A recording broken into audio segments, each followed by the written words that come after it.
ठीक है, चलो शुरू करते हैं फिर। अलग अलग एक बार सिचुएशन ले लेते हैं, थोड़ा रिव्यू हो जाएगा। ठीक है, जैसे ये हमारा एस प्लेन है। अगर हमारे पोल्स की पोजीशन ये है, मान लो इमेजिनरी एक्सिस पे हैं और इमेजिनरी एक्सिस में हैं, तो अगर पोल्स इमेजिनरी हैं तो वो हमेशा कॉन्जुगेट पेयर्स में होंगी, तो जैसे यहाँ पे देख रहे हो। ठीक है, तो इस सिस्टम का रिस्पॉन्स अगर आप नेचुरल रिस्पॉन्स देखेंगे टाइम के साथ, मान लो इसको इनिशियल वेलोसिटी दे दी और फिर छोड़ दिया, तो सिस्टम का रिस्पॉन्स इसका ऐसा होगा। ये एक अनडैम्प्ड सिस्टम है, ऐसे ऐसे ये टाइम के साथ डिके नहीं करेगा, ऐसे ऐसे चलता जाएगा, तो ये अनडैम्प्ड सिचुएशन है। ठीक है,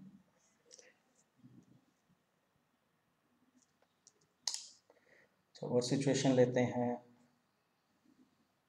मान लो पोल्स लेफ्ट हैंड प्लेन में है, जैसे इधर है इमेजिनरी है। इमेजिनरी होने के कारण ऑसिलेशन आएगी, क्योंकि जो सॉल्यूशन होगा, सॉल्यूशन होता है एक्सपोनेंशियल फॉर्म में, और जो ऊपर एक्सपोनेंट होते हैं वो पोल्स होते हैं। तो अगर इमेजिनरी है तो उसका जो इमेजिनरी पार्ट है उसके कारण उसमें साइन और कॉस उस तरह के कंपोनेंट आ जाएंगे, तो ऑसिलेशन होगी फिर यहाँ पे, लेकिन ऑसिलेशन टाइम के साथ डिके करेगी। तो ये एक डैम्प्ड सिस्टम है। और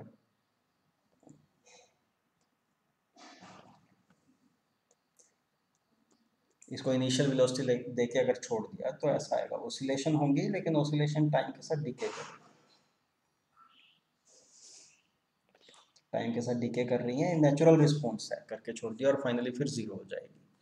ठीक है, तो एक डैम्प्ड सिस्टम है, अंडर डैम्प्ड। पर सिस्टम यहाँ पे स्टेबल है, लेफ्ट हैंड प्लेन में है, तो आप देख रहे हो उसका नेचुरल रिस्पॉन्स जो है टाइम के साथ डिके कर रहा है। हाँ, और सिचुएशन ले लेते हैं। जैसे दो पोल्स यहाँ पे दोनों हैं,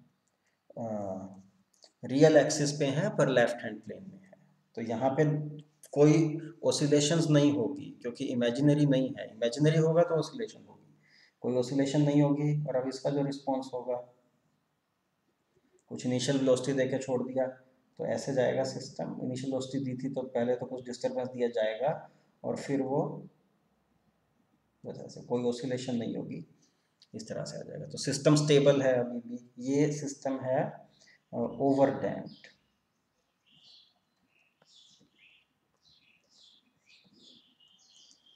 ठीक है, ओवर डैम्प्ड सिस्टम है। ये हमने पहले डिस्कस किया था सेकंड ऑर्डर सिस्टम के लिए, ये अलग अलग तरह की सिचुएशन।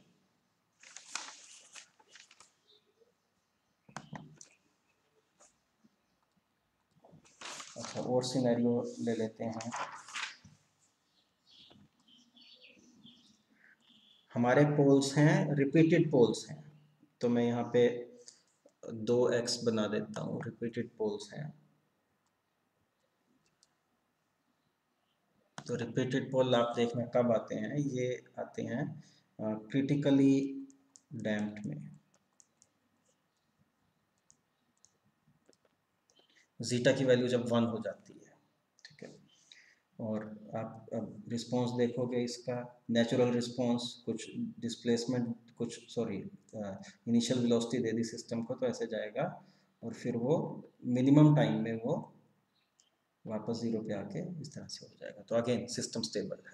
ठीक है, और ले लेते हैं एग्जांपल।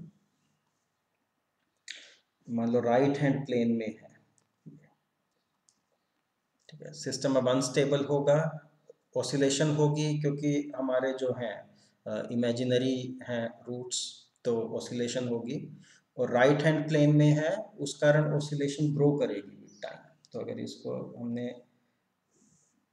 प्लॉट करना है,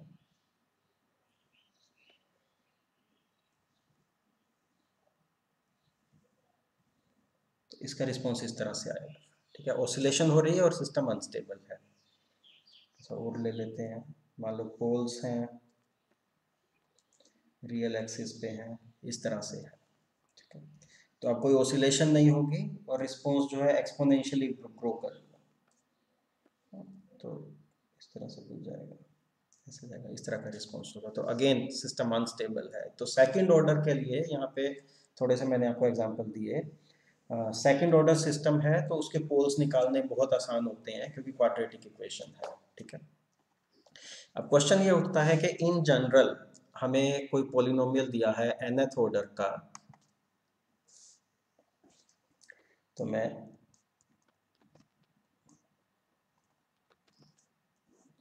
ठीक है मान लो a0 sn a1 sn minus a1 sn minus 1 इस तरह से a0 तक, ठीक है। ये पॉलिनोमियल दिया है, इस पॉलिनोमियल के nth ऑर्डर का है तो इसके n रूट्स होंगे।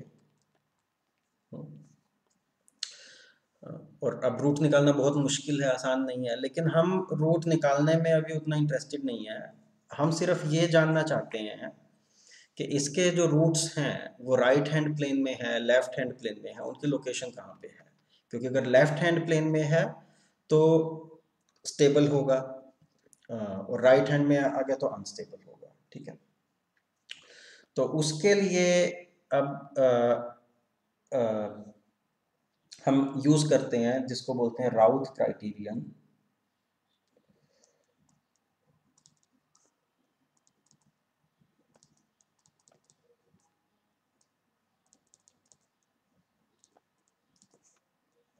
ठीक है, तो इस लेक्चर में हम इसी की बात करने वाले हैं, राउथ स्टेबिलिटी क्राइटेरियन। अब ये क्राइटेरियन क्या है?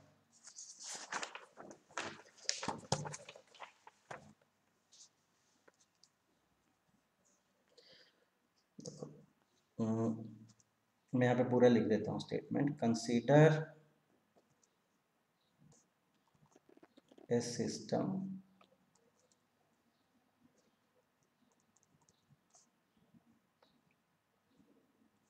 with transfer function ns ds, ठीक है। ns एक पोलिनोमियल है s में, न्यूमरेटर में, और डिनोमिनेटर में ds एक पोलिनोमियल है। तो ये हमारा ट्रांसफर फंक्शन है, ठीक है। तो ये हमें पता है क्या है। इट वुड बी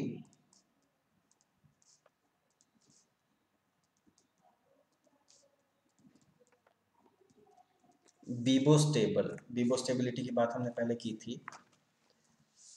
इफ, ठीक है, दो चीजें हमें देखनी है। पहली चीज क्या है? All coefficients of ds have same sign and are non-zero। ठीक है, जो ds के कोफिशिएंट है ये नहीं है, उनमें से कोई कोफिशिएंट पॉजिटिव है, कोई कोफिशिएंट नेगेटिव है। तो सबका साइन सेम है, या तो सारे पॉजिटिव हैं और या सारे नेगेटिव हैं, और उनमें से कोई भी कोफिशिएंट जीरो नहीं हो सकता। एक तो ये all coefficient of ds have same sign and are non zero.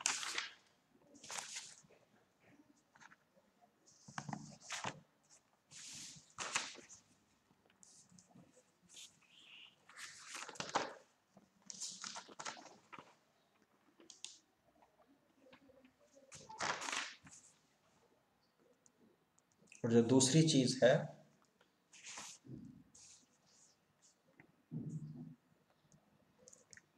वो है first column of Routh table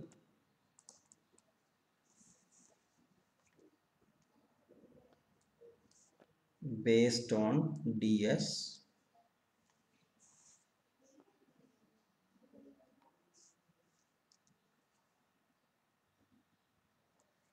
has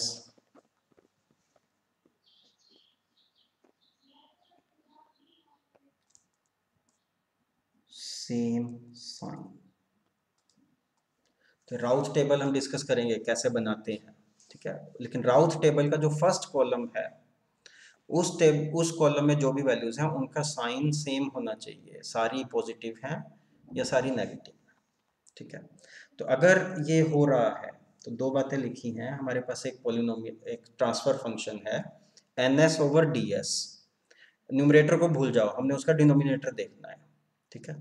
तो डिनोमिनेटर में जो कोफिशिएंट्स हैं, सारे कोफिशिएंट का सेम साइन होना चाहिए, या तो सारे पॉजिटिव या सारे नेगेटिव, कोई भी कोफिशिएंट जीरो नहीं हो सकता। पहली रिक्वायरमेंट तो ये है, ठीक है।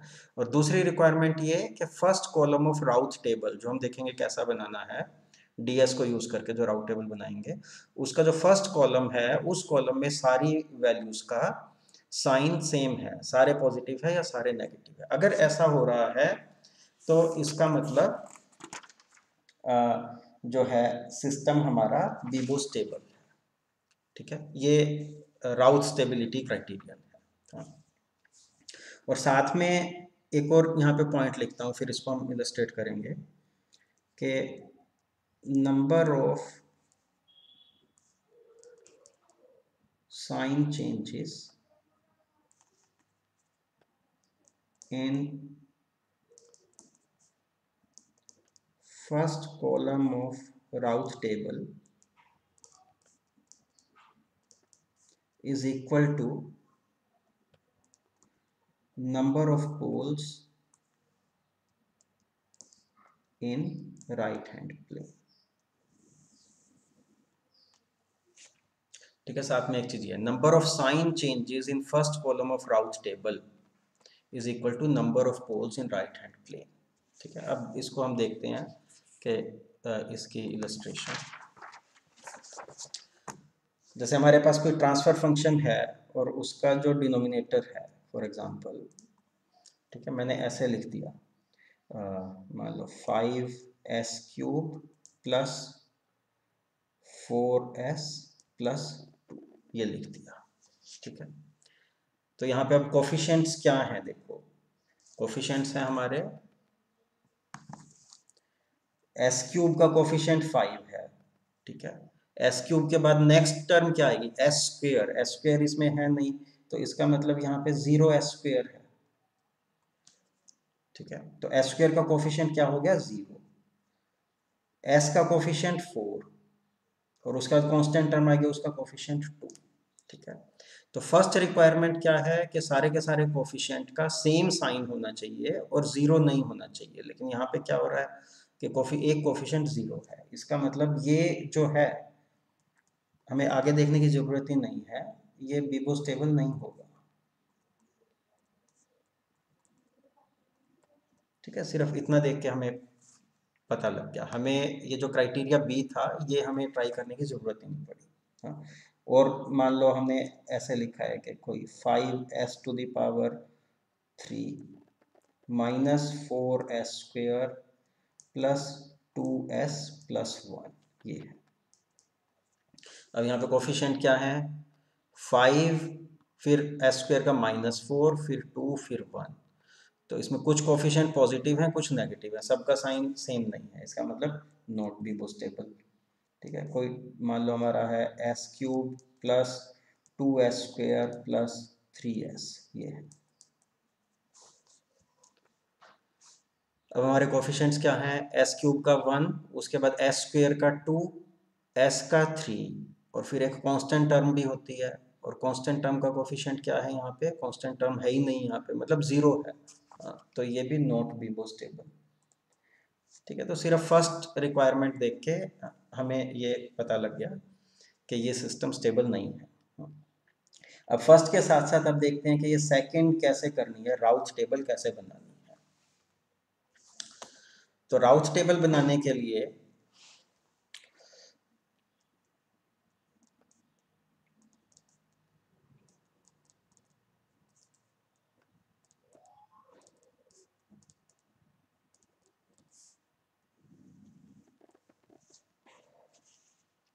मैं पहले जनरल लिखता हूँ यहाँ पे।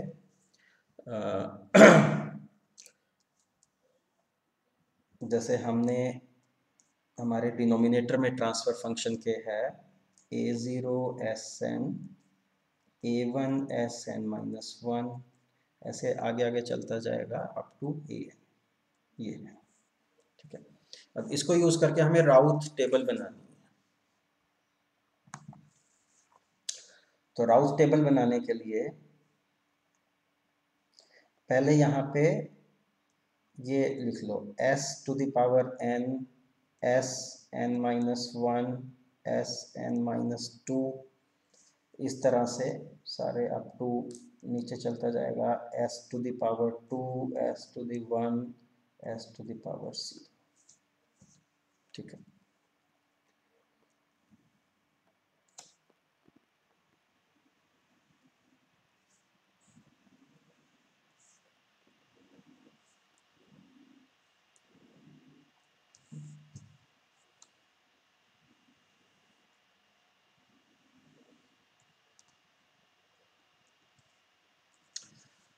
ठीक है। क्योंकि ये nth ऑर्डर पॉलिनोमियल था तो हमने एस एन से शुरू किया और कांस्टेंट टर्म वो होगी एस टू द पावर 0, वहां तक ये लिख लिया। अब इस टेबल को हम फिल करेंगे। तो पहले ये जो कोफिशिएंट्स हैं, यहाँ पे जो कोफिशिएंट्स अवेलेबल हैं, वो कोफिशिएंट यूज करके पहली दो रो में फिल करना है। वो ऐसे करेंगे, पहला कोफिशिएंट इधर लिख दिया A0, ठीक है। उसके बाद दूसरा कोफिशिएंट नीचे वाली में A1, फिर नेक्स्ट कोफिशिएंट A2 वो ऊपर वाले में, फिर अगला A3 नीचे, A4 ऊपर, A5 नीचे, इस तरह से A6, A7 इस तरह से चलता जाएगा। ठीक है, तो पहले इन दो को हमने इन दो रोज को कोफिशिएंट से फिल कर दिया एंड तक, जितने भी अप टू AN। और उसके बाद फिल करेंगे अब एंट्रीज, नीचे वाली एंट्रीज हमें कैलकुलेट करनी होंगी। जैसे जो n-2 वाली रो है उसमें हम एंट्रीज कैलकुलेट करेंगे, जैसे B1, B2, B3, आगे तक हम एंट्रीज कैलकुलेट करेंगे। और वो एंट्री कैसे कैलकुलेट करेंगे, देखो B1 निकालेंगे हम। B1 निकालने के लिए जो ऊपर वाली दो रोज हैं उन दोनों रोज को यूज करेंगे। ठीक है, तो B1 निकालने के लिए हम इसको इससे मल्टीप्लाई करेंगे, ये हो गया A1 A2। मैं यहाँ पे लिख देता हूँ, देखो जैसे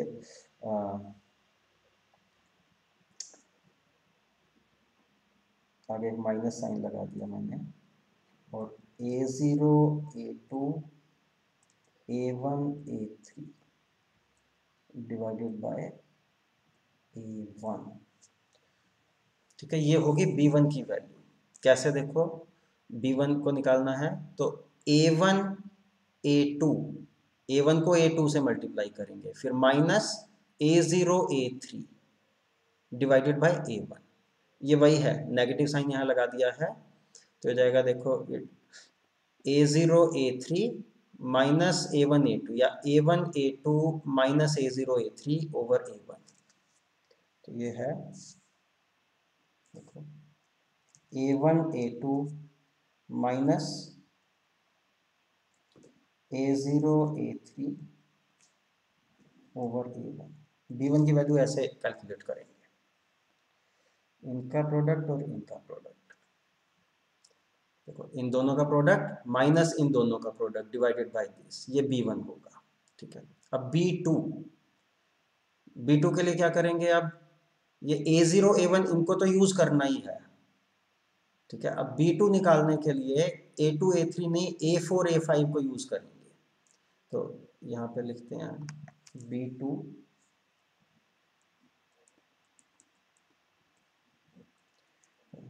A0 A1 और आगे हो जाएगा A4 A5 ओवर A1। तो ये वैल्यू हो जाएगी A1 A4 minus A0 A5, A1 A4 minus A0 A5 over A1। ठीक है, ये हो गया B2। ठीक है, B3 निकालना है तो सेम चीज अप्लाई करके मैं B3 का भी लिख देता हूँ यहाँ पे। B3 क्या हो जाएगा, B3 निकालने के लिए हम A0 A1 वाला यूज करेंगे, ये तो यूज करना ही है, और अगली वाली रो, ये वाली रो यूज करेंगे B3 निकालने के लिए। तो ये हो जाएगा A1 A6 minus A0 A7, A1 A6 minus A0 A7, ठीक है, डिवाइडेड बाय A1।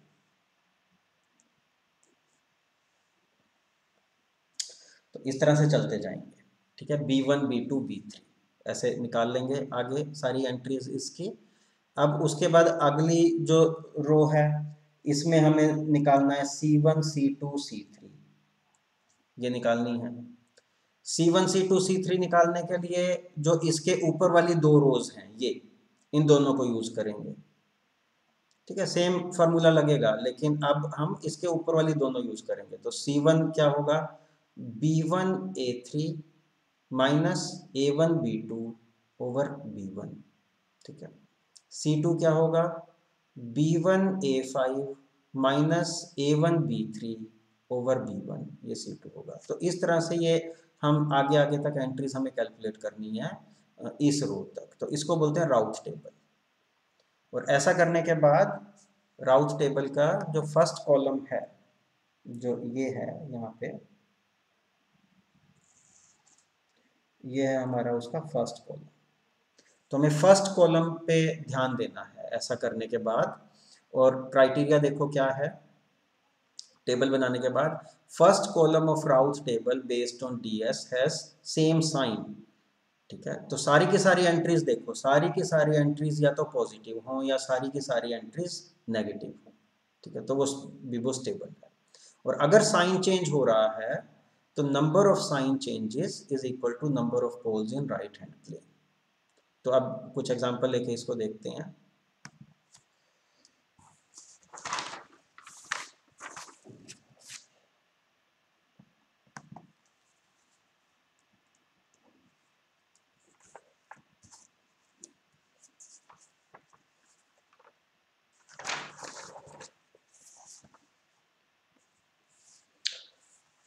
ठीक है, सिंपल एग्जांपल लेते हैं। मान लो s cube plus 2s² plus 3s plus 1, ये। तो हमें टेबल बनानी है, थर्ड ऑर्डर पॉलिनोमियल है, तो S cube s² s s0 s1 s0, तो ये हमारी रोज होंगी।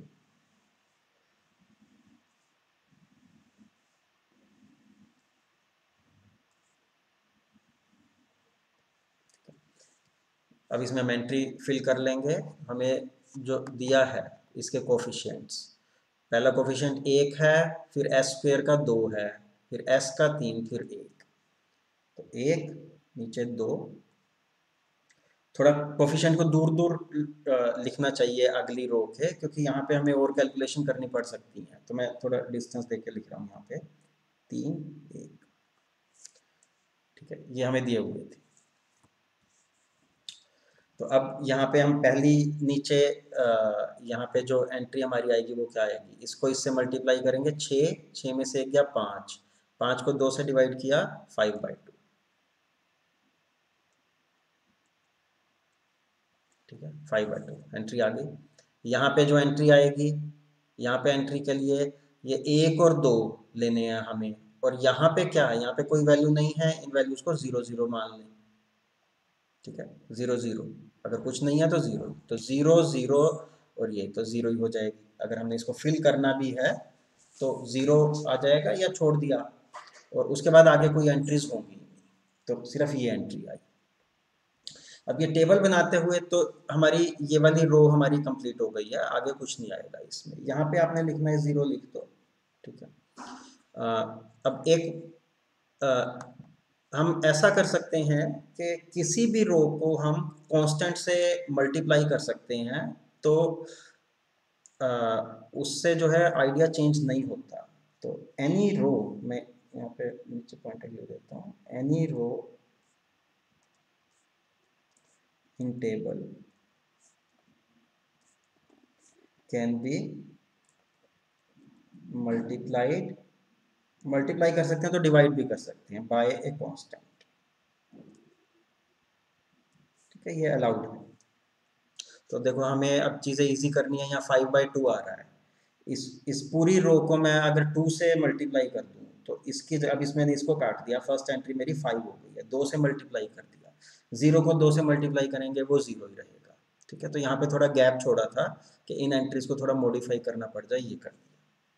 अब नीचे वाली यहाँ पे जो S0 वाली रो है इसमें करना है, तो यहाँ पे एंट्री क्या आएगी, 5 टाइम्स 1 5, ये 0 हो जाएगा, डिवाइडेड बाय 5, ये 1 आएगा, इसमें 1 आएगा। ठीक है, यहाँ पे कोई एंट्री आएगी नहीं। आप करके देख लो, इसके लिए ये यूज होगा और यहाँ पे तो 0 0 है, कोई एंट्री आएगी नहीं। आपको 0 लिखना है, लिख दो। तो ये हमारी राउट टेबल बन गई है। और इस टेबल का आप फर्स्ट कॉलम देखो।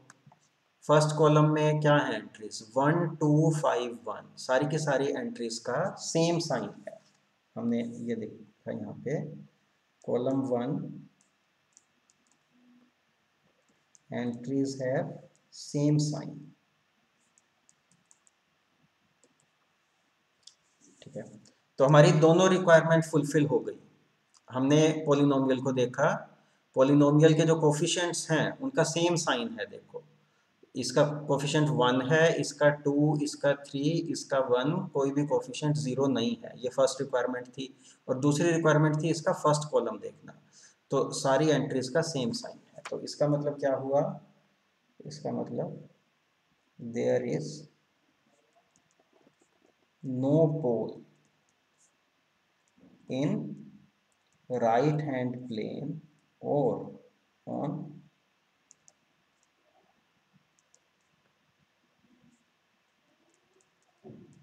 imaginary axis। ठीक है, क्योंकि कोई साइन चेंज है ही नहीं यहाँ पे। इस टेबल की एंट्री में यहाँ पे फर्स्ट कॉलम में सारे के सारे पॉजिटिव है, कोई साइन चेंज नहीं हुआ।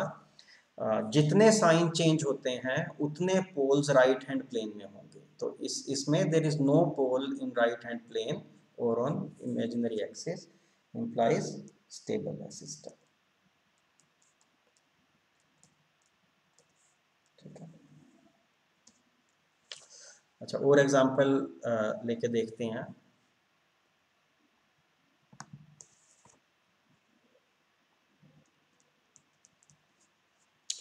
हमारा सिस्टम है S³ प्लस S+3। ठीक है, ये लिया। अब यहाँ पे सारे के सारे कोफिशिएंट्स देखो, 1 2 1 3, सारे पॉजिटिव हैं, सबका साइन सेम है। तो फर्स्ट क्राइटेरिया तो सेटिस्फाई हो गया। अब राउट्स टेबल बना के इसका सेकंड वो देखना है। तो राउट्स टेबल कैसे बनेगी, S³ S² S1 S0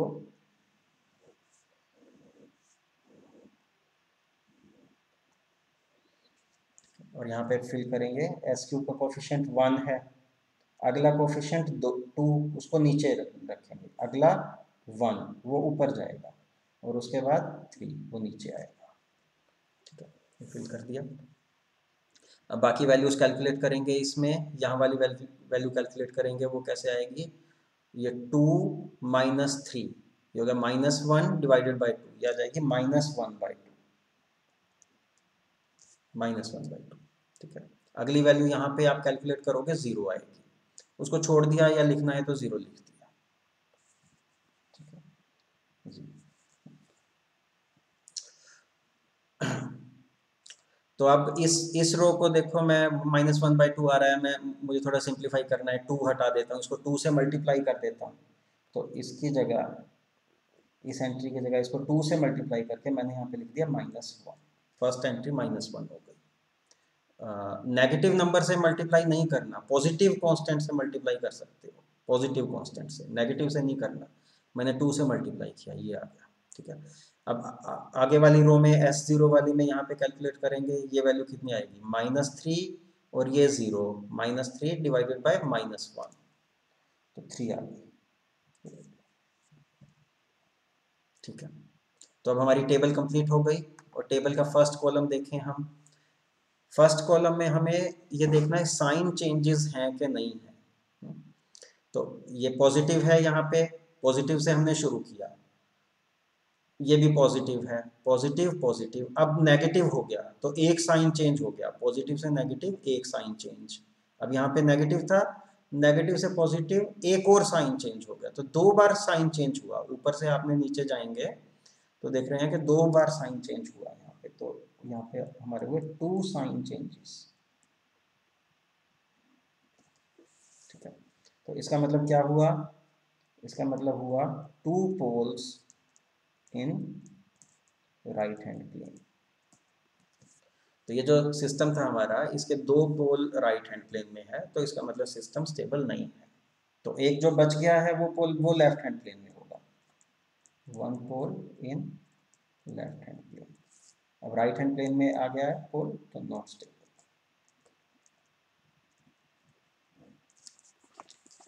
ठीक है,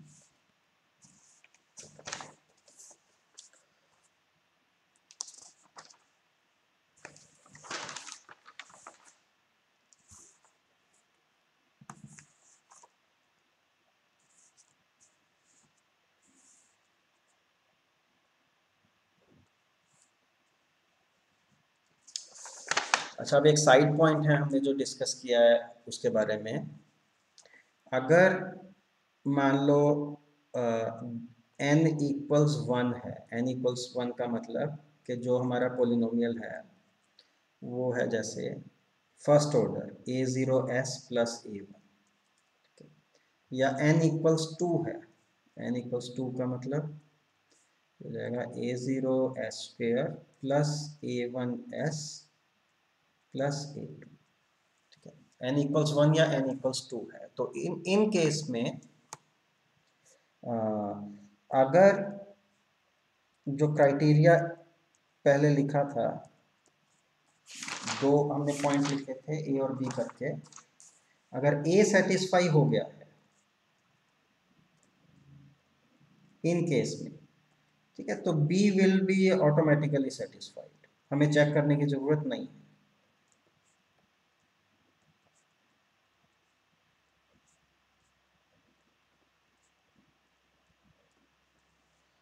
ठीक है, तो अगर फर्स्ट ऑर्डर है या सेकंड ऑर्डर है तो हम सिर्फ ये देख सकते हैं कि जो कोफिशिएंट हैं सबका सेम साइन है और कोई भी कोफिशिएंट जीरो नहीं है।